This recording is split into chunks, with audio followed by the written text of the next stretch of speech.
Have you ever been in a dispute and just dreaded the idea of going to court?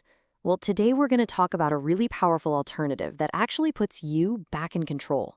It's called mediation, and it might just be the best way to settle differences without all the stress of a huge legal battle. So, let's say you're facing a conflict. Right away, your mind probably jumps to lawyers, judges, and courtrooms. The whole idea of a long, drawn-out, and super expensive court case, it can be totally overwhelming, right? But what if I told you that wasn't your only option? Okay, let's put these two paths side by side because they really are worlds apart. On one hand, you have litigation. Think of it as adversarial. It's a fight. It's public, so everyone knows your business, and yep, it's expensive. But then you have mediation. It's collaborative, meaning you're working together. It's private, and it's way more cost-effective. It's a completely different mindset. This whole idea of finding a better way has a name. It's called alternative dispute resolution, or ADR for short. And honestly, tons of people are turning to it to save time, money, and a whole lot of stress. And mediation is, without a doubt, one of its most popular and successful forms. So what is mediation really? Let's dive in and break it down. At its heart, it's pretty simple. You can think of it as a guided, structured conversation that's specifically designed to solve a problem, with everyone aiming for a resolution they can live with. So the official definition is a flexible process where a neutral person, the mediator, helps everyone reach an agreement, voluntarily. Now, those are the key words right there: flexible, neutral, and voluntary. Nothing is forced on you. The process can adapt to your situation, and you only agree to a solution that you actually believe in. And this right here is the absolute game changer. A judge listens to both sides and then imposes a decision. They are the decider.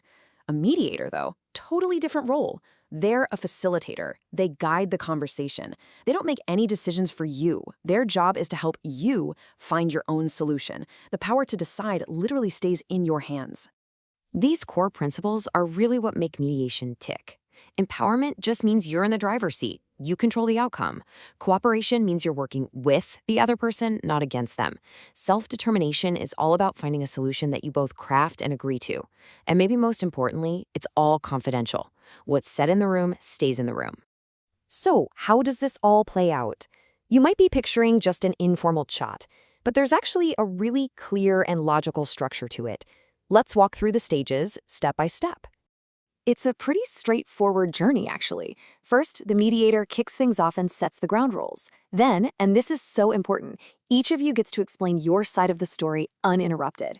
After that, you'll have joint discussions. Sometimes the mediator will meet with you privately in what's called a caucus. And if you reach a solution, the final step is to write it all down in an official agreement. Okay, so we know what it is and how it works. But now we get to the really good part. Why should you choose it? What's the payoff? It really boils down to three huge, powerful benefits.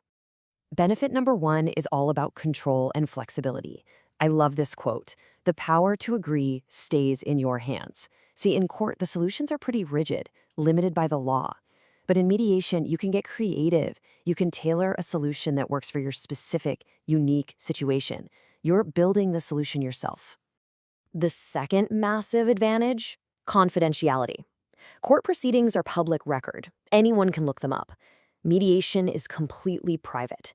This creates a safe space where you can be totally open and honest without worrying that it's going to become public knowledge. This is absolutely critical for sensitive family or business issues. And number three, let's talk about the bottom line. Litigation can be unbelievably expensive.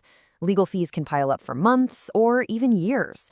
Mediation, on the other hand, is almost always way faster. We're talking days or weeks, and it can save a staggering amount in legal costs. It's a huge saving of not just money, but time and emotional energy, too. And because it's so adaptable, you'll see mediation used for a huge range of conflicts. It works great for family issues like divorce and custody, for complex business disputes, for disagreements over contracts, and even for workplace conflicts. It's just an incredibly versatile tool. Okay, so what happens at the very end of the process? This is where we need to talk about the legal weight of the agreement and, what happens if you succeed and what happens if you don't. This is probably the number one question people ask. After all that work and negotiation, does the agreement you come up with actually hold up? Is it enforceable? And the answer is a very clear and simple yes. While the discussions are voluntary, Once you reach an agreement, put it in writing, and everyone signs it, that document becomes a legally enforceable contract. It absolutely has real teeth. But what if you don't reach a full agreement? It is so important to know that this is not a failure. You haven't lost anything. You don't lose any of your legal rights. Everything you discussed is still confidential, and you're still free to go to court if you need to.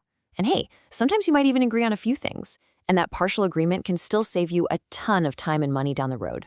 When you look at the whole picture, mediation really offers a path where the solution comes from understanding and agreement, not from a verdict handed down by someone else.